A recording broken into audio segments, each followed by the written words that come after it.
Sneakers and Cleats, the podcast.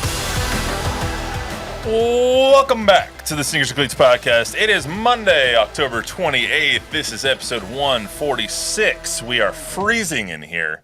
And I'm Matt Roy, Don Harris, Chuck Miketinac all the way over there. Chuck's mic is working today, so that's good. Yeah.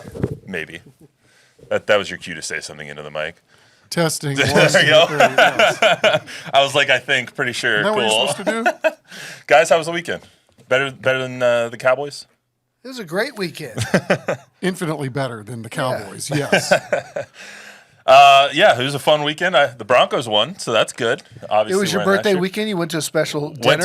Went to Sumo, had a nice Japanese dinner, Teppanyaki? Japanese steakhouse dinner. Yeah, fun story. We did that for every birthday I had growing up. So for my birthday, my sister's, my mom's, and my grandma's, we always went to hibachi.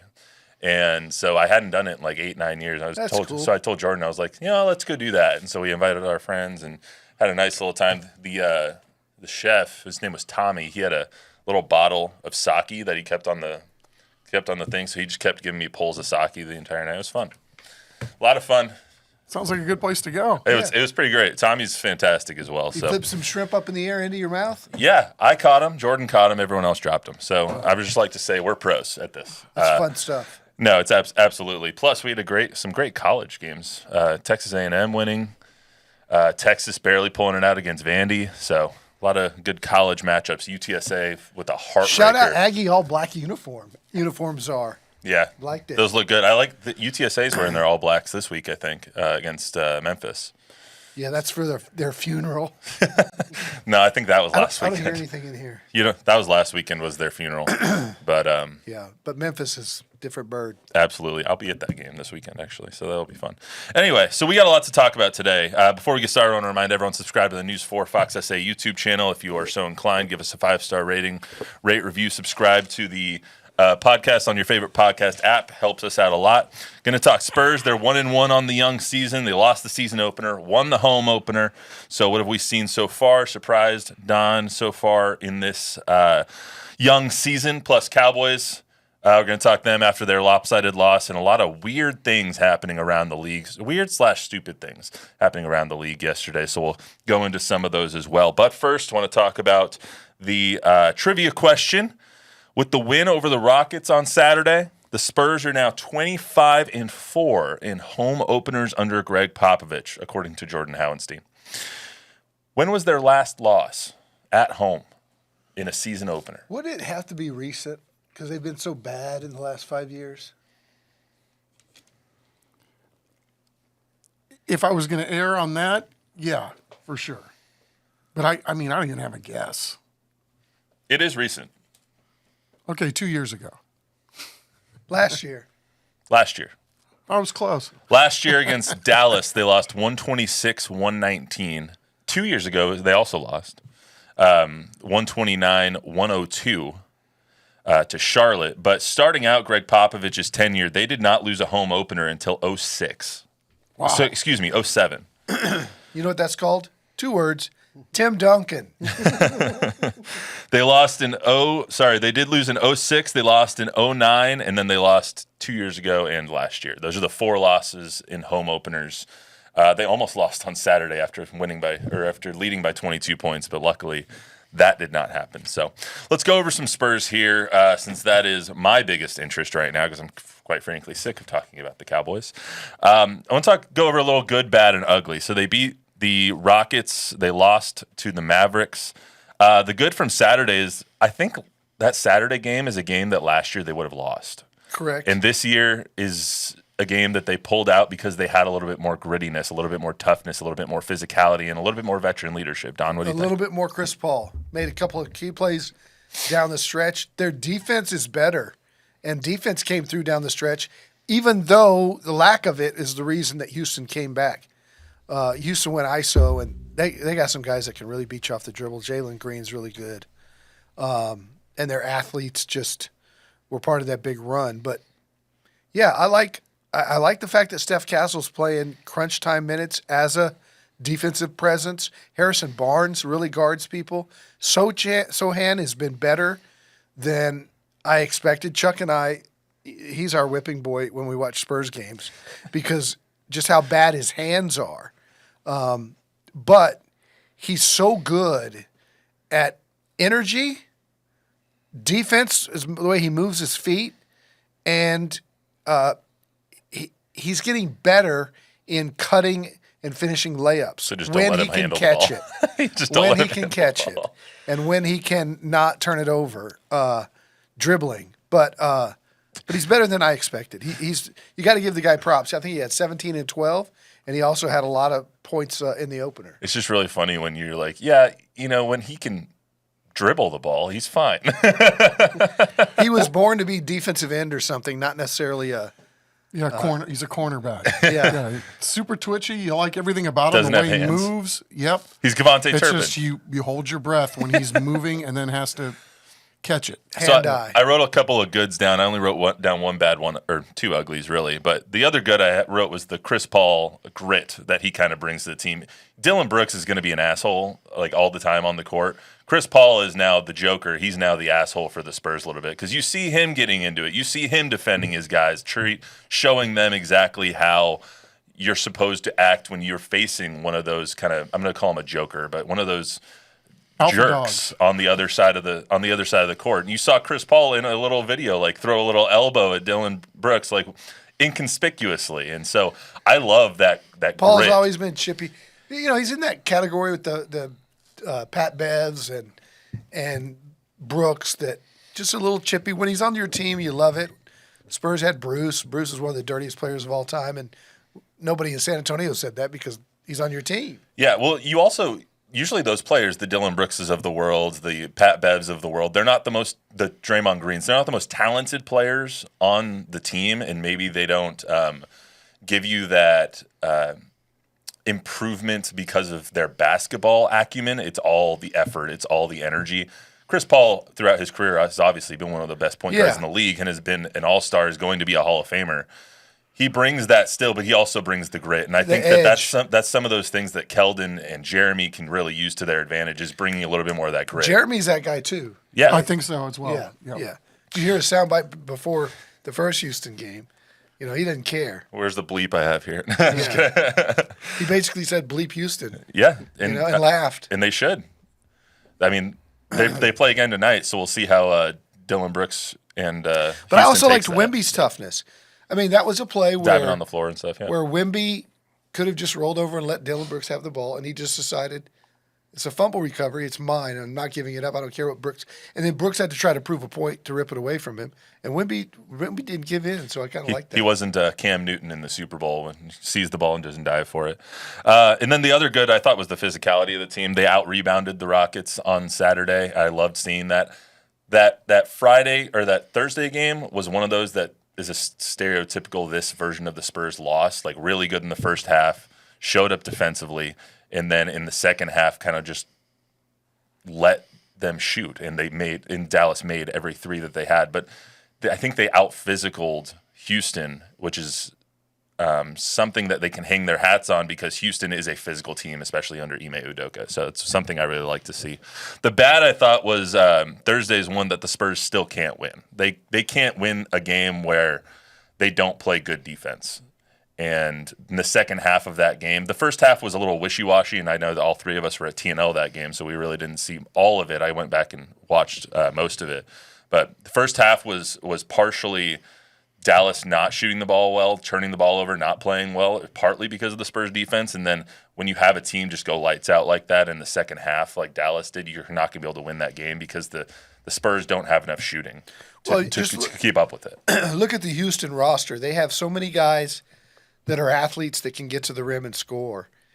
And the Spurs just don't have enough scoring on their roster. So, yes, the only way they can win games is to play really good defense and make it manageable with their lack of offense that they can get enough points to win. But this team still needs to find scoring from somewhere. The young athletic guys that can get to the hole. Keldon's doing a better job of that now that he's a little leaner. Castle gives him that to an extent, and Wemby does. But there's just not a lot of guys that are just really quick and good off the dribble, like Houston and some of these other teams have. Yeah, the ugly I put down was the turnovers. You mentioned Jeremy's inability to handle the ball.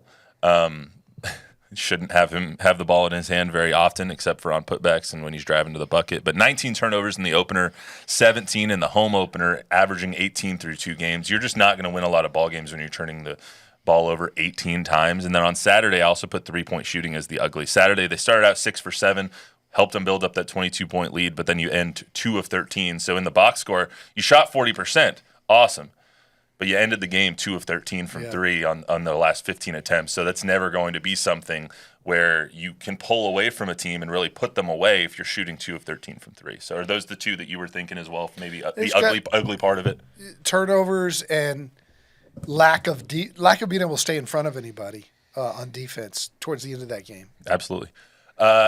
Chris? Yeah, we got Chris on the mic today. No Bob. Bob's out probably drinking after this Browns win. He's in Cleveland celebrating that Browns win. Oh, so he was the good luck charm. Yeah, he needs to stay there now, apparently. It wasn't just Jameis. It was Bob. I have a couple of comments. One question and one comment. Tom Guerrero said, Sochan. Shout out Tom Guerrero. Yep. Sochan's playing like Raggedy Ann at times. Falls over when someone touches him. But we have Elazar Hernandez. She said, you guys think Mamu should be getting minutes over Collins? Oh, you handle that one. I don't know. Collins gives you an edge defensively and some toughness. I do like Mamu. I like the way he plays a lot. He's a little better offensively. I don't know. I think these rotations are fluid and they'll figure things out as the season goes. 6 of one, half dozen of the other for me. I like Zach's toughness and his length. He's a little bigger. He's longer. He's taller. Mamu's a better shooter than Zach. Zach's so inconsistent. Yeah. So. Yeah. Anything else we're missing from the first 2 games? What about Stephon Castle's performance? I know you mentioned you like seeing him in closing time. 27 minutes, and that just shows you. And the minutes down the stretch. And Pop said something to, I think, Mike Finger afterwards about, he asked a question about his confidence in him, and Pop said, he's out there, right? And Mike said, yeah. And he's like, okay. That shows you I've got confidence in him in winning time. He gets up in you. He reminds me, he's not as good as Drew Holiday defensively, but he looks like he could be. He could be.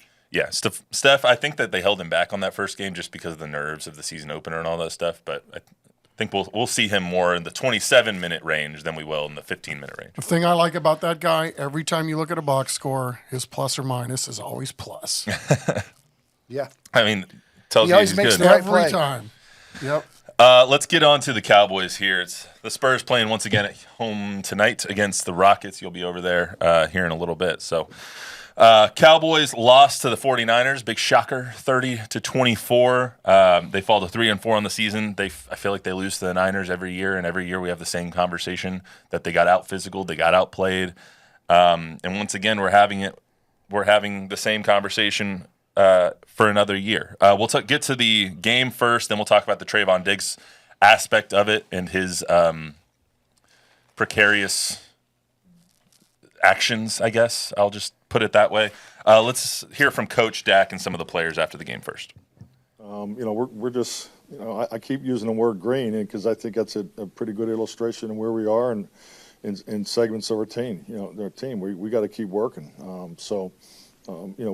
We did some things, but we got to stop the run and stay committed to the run for 4 quarters. I mean, until we get that pattern, working cohesively together, we're not playing to our strength. I mean, that's a huge part of the complementary football. We're losing the turnover ratio week in and week out, and we're not being able to stop the run and stay committed to the run for 4 quarters. So, that's how we have to play. That's how we're going to play. So. We need to be better at it. I mean, me personally, frustrated myself that my play. I imagine the rest of the guys are not getting the win. 2 in a row, sitting at 3 and 4. But I can definitely tell you that nobody's shaking or giving up. Frustration is very high. But it's a long season. I mean, it's a long season. Division games, a lot are still ahead of us. Frustrated. That's the best way that I can put it. We had a great week of preparation, and we felt good coming into the week. and we just, got outplayed in third quarter, and it ended up biting us at the end of the game. We had a chance. We gave ourselves a chance, but giving up all those points in the third quarter really came back to bite us. So, good football team. Kudos to them, but we just got to get better. Pretty bad. It really sucks, especially coming here 3 times the last 3 years. Lost to them. Sickening. Yeah, I mean, to me, the game came down to a couple of things. The Niners just came out with a sense of FU and a nastiness in the second half that the Cowboys just simply don't have. They don't have the physicality. They don't have that toughness. They never have when they played the Niners, and that's why they get beat by the Niners so consistently. Chuck?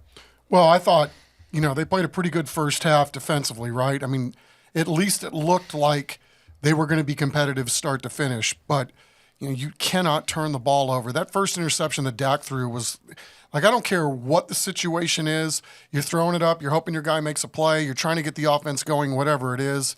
A 5'9" guy going up against 2 DBs that were right there. Just a horrible decision, even though, the pressure was in Dak's face. Would it have made a difference? Would it have made a difference to you if you threw it up to CD instead? Because that was Kevontae Turpin. Does that make a difference?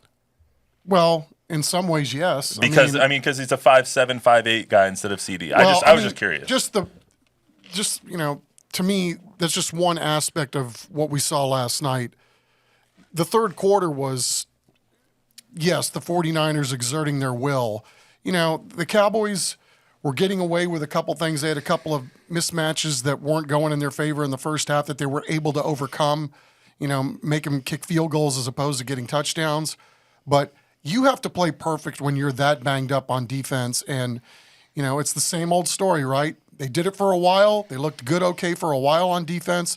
But at the end of the day, when you're giving up over 200 yards on the ground, that's just – you can't compete at this level if that's going on. To a team that doesn't have a running quarterback, let's just say, and a team that's on their third-string running back. Jordan Mason goes out of the game with a shoulder injury after like 6 carries or something like that, and in comes the rookie who was taken 2 picks after the Trey Lance pick that was or the Cowboys pick that was traded for Trey Lance, by the way. Yeah, so that kid looked pretty good last night, right? Yeah. Ran with authority. Yeah, absolutely. I mean, they looked – the Niners are just a more physical and more complete team. Look, whenever I hear Dak and Coach McCarthy and those guys talking, it hits me that the Cowboys and a lot of their fans think that they're a lot better than they are. Almost like they're entitled to be a playoff team because they wear the star on their helmet. The bottom line is the Cowboys roster is laughable. It's like Cleveland. It's like Jacksonville. Not that bad, but other than they don't have depth at any positions. Last night their running backs were Ezekiel Elliott and Dalvin Cook, 2 grandfathers. 2019, that would have been such a good backfield. and the guys in the defensive backs making plays or pass interferences or whatever last night. Or guys, I didn't know that. I don't think we're there in training camp. They had a guy starting last night that introduced himself on the starting lineups that I'd never heard of. He was the 5th corner that made the team. Yeah, he was the last one. And I was like, they're just not a good team. And because they've got Dak and CD and Micah and Tank, we think, okay, they're a good team. They lost 21 last year. The Patriot guy, the DB, help me. Oh, Stephon Gilmore? Stephon Gilmore. They lose Gilmore. They lose Bland. They lose Parsons. There's no depth. They don't have any talent on that roster. They can't get a pass rush to save their lives. And don't forget, and again, I get killed for this, Dak Prescott was a 4th-round draft pick. He's a great leader. He's a good quarterback. He's a middle-of-the-road quarterback, but he's not Patrick Mahomes, and for some reason, he's up there talking like he is. He thinks he is. They have no panic at 3-4. They think they're going to go 13-4. I don't know if there's no panic because, as we saw from Trayvon Diggs, that they're mentally weak. Let's just say, I think when you look at this team, Dak is continuing to have one of the worst year he's had in the last 5. I would say. He has 2 interceptions again for the 3rd week in a row. He's now at 8. They're through 7 games. He threw only 9 last season as the runner-up in MVP. How many has he got now? He's got 8. He's already thrown more interceptions than he did all of last year. No, he's 1 short. Okay. Next game, I'm sure he'll get there because he's on a streak. He's on a streak that is hitherto undreamt of for even him. Yeah, I mean, on offense, it looks to me like they just don't have any real playmakers. Now, granted, I left when things started getting bad in the 3rd quarter, and I drove home. So, I saw the box. I saw the Dak and CD finally got it going later in the game. But it just seems like when you really need to have a play, who are you going to go to, right? 87's good. 88's good. 9's a work in progress. 1's good. But, you don't have that Deebo Samuel that is going to be open, you can count on, you can move the sticks. They don't have that. It's very apparent to me that 23 is the best running back on this football team, just with the eye test, not without, the way he moves. And, he wasn't available last night. What happened there? I'm not really sure. They said he was sick before the game. And then he came out and signed autographs and was on the sideline? Yeah. So that doesn't pass the smell test either. I'm with you in a lot of ways. But again, I'm not there. I don't know, and I don't want to accuse anybody of something that they may not be guilty of. But, I guess to further Don's point, it just doesn't look like a very good football team. Is there a lack of talent? Is there a question in either of your minds that Brock Purdy is better than Dak Prescott? I don't know. I mean, he I don't makes think it's plays. close. I don't know if you just seen him play the week before against Philly, where he was turning it over like crazy. He played well last night, though. No doubt about it. He's a really good football player, but he's not. He doesn't have the measurables to be like great. He doesn't have Mahomes' arm. He doesn't have Burrows' stature. All he's done is play well. He wins. Yeah, he wins. Yeah. One thing that was painfully apparent to me when it comes to Dak, the second interception I would argue was worse than the first because it's just a ball you can't throw. You can't force that to CD no matter what. You just throw it away. I just saw and there should have been a third on the last drive. I saw people spitballing on the internet too about, isn't it funny that 88 never tries to break those passes up? It's like, come on. No. Man. I mean, the other thing about that wasn't getting broken up. The other thing about Dak is what made Dak really good early in his career when he took over for Romo was he was a rookie, he was young, and he ran a lot. I was just about to say that. He ran a lot of that RPO stuff at Mississippi State, and you saw some of it in Dallas. And then Chuck and I have been saying for the last 3 years, ever since the broken ankle, he's run. This lumbering, slow, no twitch. I mean, it looks like it hurts him to boot out. It looks and run. different than it did before. Yeah, he doesn't run anymore. Like he had a wide open lane. I want to say on the last drive, maybe the second play. He had an open lane. He can't run. Is he heavier? It is like won't run. It's rear one of ends, the two. thighs. He's thicker in terms of. I think he's more physically built. I mean, I don't. By no means do I think he's fat. No, I don't think he's fat. I just think he's slower. He's in a relationship now. He's gained a little weight, don't we all? Let's get to the Trayvon Diggs of it all. So if you haven't seen it yet, just to paint this in a little bit of context, he went into the locker room after the game, immediately looks at his phone, looks at Twitter, allegedly saw a tweet from WFAA's Mike Leslie, kind of calling out Diggs for lack of hustle on the George Kittle play. It was a play where I didn't queue it up, which I should have. It was a play where Trayvon Diggs was in man coverage, not on Kittle, but Kittle's breaking loose and running for a touchdown, and Trayvon Diggs does not look to be giving the best effort. Let's just say that. He exits the locker room, goes out to the gaggle of reporters, and confronts Mike Leslie saying this. Took from that? Out of that whole play, that's what you took from that? You don't know football. You can't do nothing that I do. You can't go out there and do nothing. Stay in your lane, buddy. Stop playing with me, bro. Just asking a question, Trayvon. I mean, I'm happy to have you answer the question. Out of that whole play, that's what you took for that? That's what you got from that whole play, that's what you got from that? I'm asking you. We can talk about it more. What were you doing? That's the best part was the last part. Talk about D's nuts. Matt, you're. I didn't bleep that. Sorry, I should have. I forgot that there was cussing in there. Yeah, Matthew. FCC violation. Yeah, it's a YouTube show. All right, we're not going to get an FCC violation. We're not playing this on the air. I think there's a product out that goes by that name. My bad. But anyway, that was really funny. However, it shows the mindset that this team has right now. They are, in my view, a weak team mentally. When you are coming after reporters, immediately going into the locker room, looking at Twitter, saying, you know what, F you, I'm going to go out and confront him about something that he said. How you just lost in embarrassing fashion. Your defense got destroyed in the second half, mainly in the third quarter. Ed Werder said it best. Ed Werder tweeted out, worry about stopping the other team than instead of worrying about Mike Leslie. It reminded me a little bit of, in the Bronco game, for some reason, Sean Payton ran a fake field goal on fourth down and didn't go for 60 yards, and then he ran a fake pass on fourth down when they were already up 21. And J.C. Horn took offense to that and started shouting at Sean Payton that they're trying to run the score up. Sean said, play better. That's what you should be worried about, not running the score up. Play better. That's exactly what I think about with Trayvon Diggs. Like, if you're mad that someone's calling you out, then don't get called out because you can play better. He needs to go. Look, Dak Prescott needs to go over to him, put his arm around him, and say, do you know how much crap I take on Twitter? Right? Dak takes more criticism from all media in Dallas, outside of Dallas, nationally, on all those shows, Stephen A. Smith, all those, and just goes up there time after time and says the right things and says they're going to be better.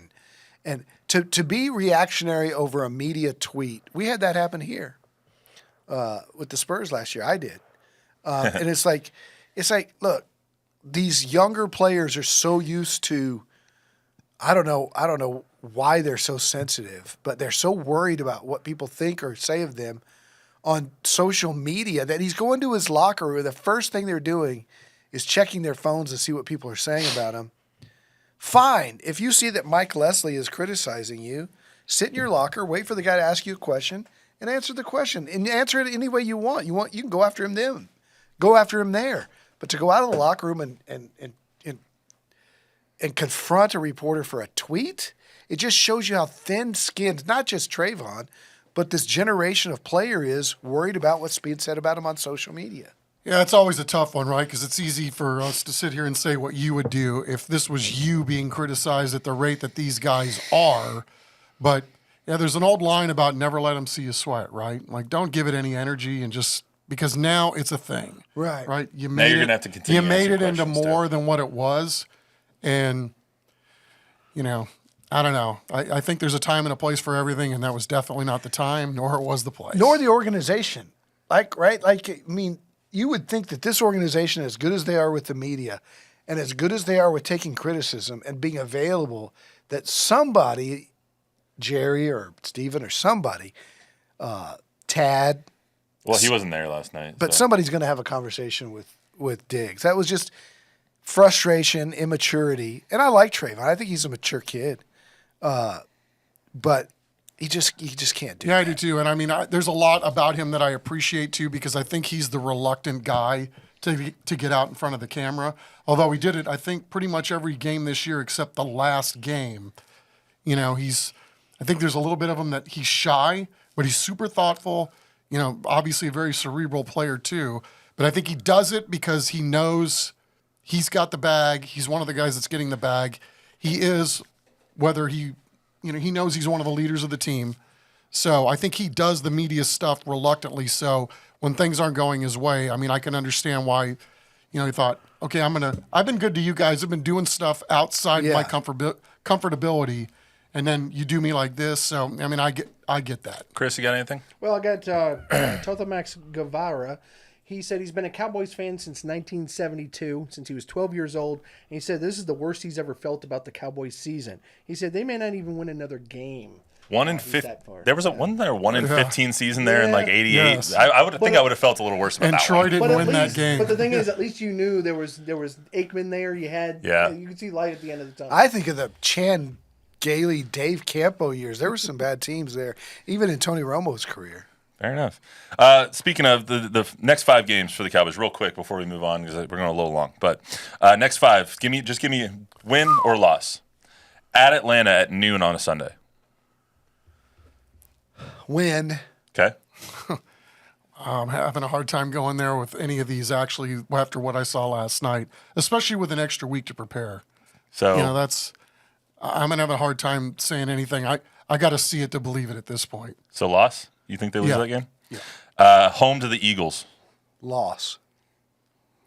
They play like crap at home. So Well, they're lucky that I don't know that the Eagles are playing a whole lot better, although that was a pretty good performance yesterday. So I'm now speaking out of both sides of my mouth. No, I'm going to loss. for the rest of the schedule, I got to see it first. Home Texans on Monday night. Loss. Same. Loss. At Commanders. Loss. Loss. I don't know. No, I'll give them that one. All right, so 1-3 for Chuck, and then home to the Giants on Thanksgiving. Win. All right, so 2-3, 1-4. So it's not looking good, guys. Not looking No, good I had at all. them 2. I had 2. Did you have 2? Who else do you have them winning against? Atlanta. Oh, okay. So 2-3. So they'll be bad. Let's go around the NFL So real if they're quick. 2 and 3 in those games, and they're what 3 and 4 now? That'll make them 5-7. Let's go around the NFL a little bit. I want to get to a couple of interesting, weird, dumb things that happened yesterday before we get out of here. So 5-7 might cook their goose. Because frankly, I'm sick of the talking way the about the NFC Cowboys. North is going. So yesterday, the Texans beat the Colts 23-20. Anthony Richardson subbed himself out of a game as the starting quarterback of the Colts. So obviously, the Texans won. Good for them. I thought they should have lost that game. I thought they would have lost that game if any other quarterback not named Anthony Richardson was starting for the Colts because he is. Heesh. But I thought the story coming out of the game was more Anthony Richardson and his inefficiency. This is the Texans beating the Colts in a game that could decide the AFC South winner. You had a 4-3 team against a 5-2 team. If the Colts won, they would have been in first place in this division. The Texans didn't particularly play well, but they won. Anthony Richardson, though, down 20-10 in the third quarter. It's 2nd and goal from the 23-yard line. They had a couple of penalties that backed him up. Richardson runs around. He gets tackled right at the line of scrimmage. It said sacked for 0 yards, but he gets tackled right at the line of scrimmage. He gets up and he goes like this. The universal sign for I need a blow. I need to come out. Yeah, tap out. Man. Tap out. Flacco comes in. He runs a play. Richardson comes in on the next drive. This is why we all thought he was hurt. We were all like, oh, what happened to his groin? What happened to his ankle? What happened to something? This is what Richardson said after the game. Man, tired. I ain't gonna lie. That was a lot of running right there that I did, and I don't think I was gonna be able to go that next play. So I just, just told Sam I just needed a break right there. What? The starting quarterback of an NFL team is going to sub himself out on a drive that you can go down and potentially score points? Not just a field goal. You might be able to pull something off. You're this miraculous first-round pick, 4th pick in the draft last year, and you're going to sub yourself out for Joe Flacco because you're tired? You went 2 of 15 in the first half. The only pass that you completed that was longer than 10 yards was a 69-yard touchdown. I saw on Twitter after the game there was someone who tweeted out, "Ooh, I'm Anthony Richardson. I either complete a 7-yard touchdown or crap my pants." Ooh, it's the same. What are you doing? Well, in his defense, he did run around a lot on that play. I know it's absurd. It's absurd. To be like the starting center being like, I'm tired. Go ahead. What's crazy is admitting it. Like you should say, I tweaked my ankle on that play. I got hit in the groin or whatever, and I just needed a second. And I had a labor pain. I knew they told me in the helmet that it was going to be a handoff anyway, and Flacco can do that. What's even worse is that it's not like he went down. If he went down injured, then Joe Flacco would have gotten at least time to warm up. Because it was a substitution, Joe doesn't get any warm-up throws. There's nothing that went right on that play, and I can't fathom it. Okay, but in hindsight, Flacco turned and handed the ball off for a 2-yard gain, and he was back on the next But if he was warming up, do you think that would have been different? It's a 20-10 game in the third quarter. No, they were going to run the ball, kick the field goal. I don't know about that. Anthony, on 3rd and 23? They might have thrown another incompletion with Anthony Richardson. He ended the game 20 of 32, throwing one of the most incomprehensible interceptions I've ever seen right before the half, giving the Texans another touchdown, putting them up 17-10. The Colts defense played well. A frustrated fantasy owner? Or did he have the? Did you have the over? Did you have the spread? No, so I had the Colts on the spread, so I got that. So I won that anyway. Now the truth comes I got out. that anyway. So the spread was 5. But I'm a frustrated former athlete. If my quarterback went to the sideline, was like, I'm tired, put the backup in for a play, there would have been a revolt. What do you think what did you just tell the team? What did you just tell the organization about you, your effort, and your will to win? You told them, sorry, I'm sleepy. Like, what a nitwit. I don't know. There's days where I go running that I can't get to that mail. You're not the starting quarterback of an NFL team. I can't get to that next mailbox. And I tap out. I'm walking. He got tackled and was like, Joe's got it. And he missed a couple of other long throws. They got some receivers that got behind the Texas Yeah, DBs. And he sucks right now. Hey, they're one. They're call, 4-4. They're one call away from winning that game on the down by contact on the fumble recovery. Joe Flacco would have won that game. Me and my friends were all like, put Joe in after that. Like, maybe we weren't even. We were hoping he didn't come back. He is horrible, and he just made himself look even worse. Anyway, so that's one bad thing that happened yesterday. The other one that was completely mind-numbing was two things that happened in the Bears game. First of all, obviously by now you know Jaden Daniels hits the Hail Mary to Noah Brown, former Cowboy. Okay, before you start ranting, what was your action on this game? What was my action? Yeah. I didn't have anything this game. Okay. Oh, actually, I had the Bears. Sorry, I forgot. So here, it's hard to keep track when you got action on everything. So there you go. I might have had action. This is the venting. This is why. Go No. ahead. This is the underlying cause of your rage. No. This is not my frustration. What was the spread in that game? It will depend. It flipped around when Jaden said he was playing. So when he wasn't playing, it was Bears minus 2.5, which they would have covered.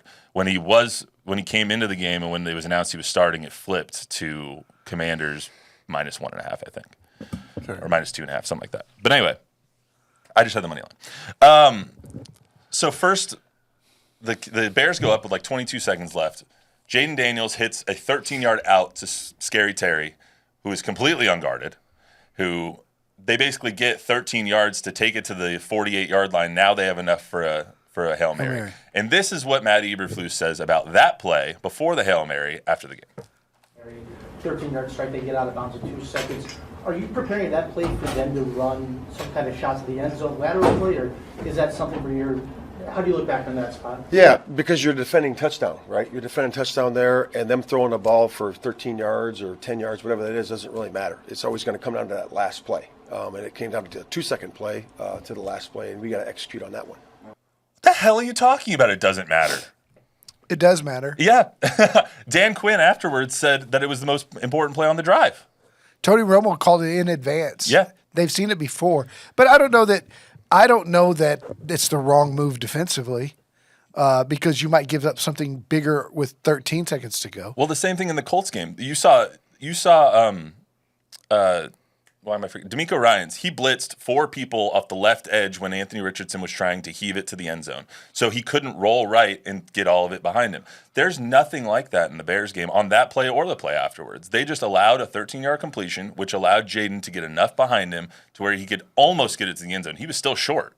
He was still a couple yards short of the end zone on that Hail Mary. Luckily, it got tipped behind him in the Commanders won. I keep wanting to call him their former name. But the Commanders won.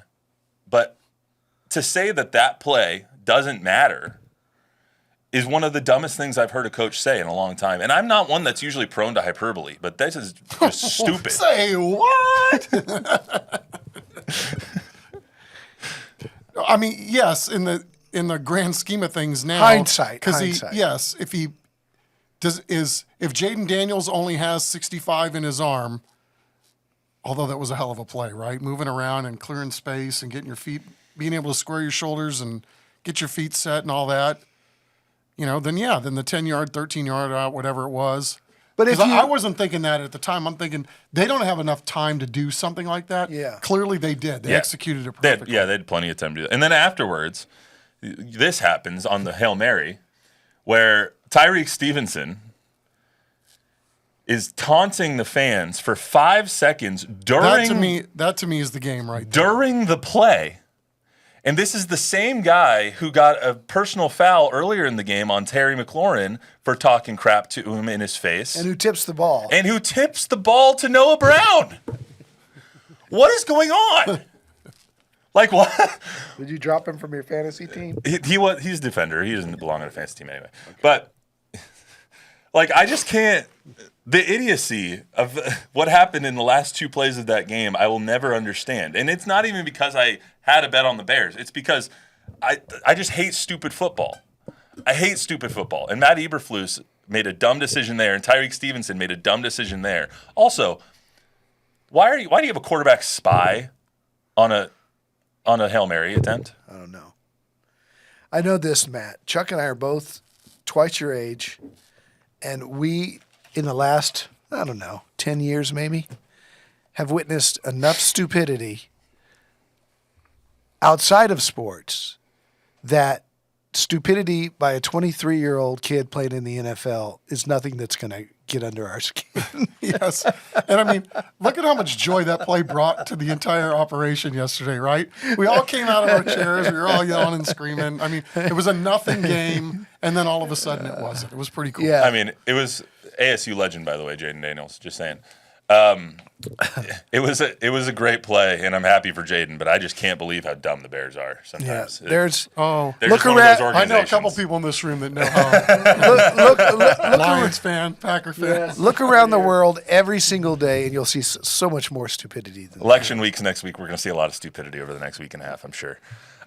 Anything else, guys, before we get out of here? I go take a Tylenol or something? No. All right. That's all we got for you today on the Sneakers Cleats podcast. Remember to rate, review, subscribe, give us a 5-star rating, tell a friend, tell an enemy. We'll be back on Thursday with more Spurs and Cowboys coverage and maybe something else that makes me want to blow a gasket. We'll see you then.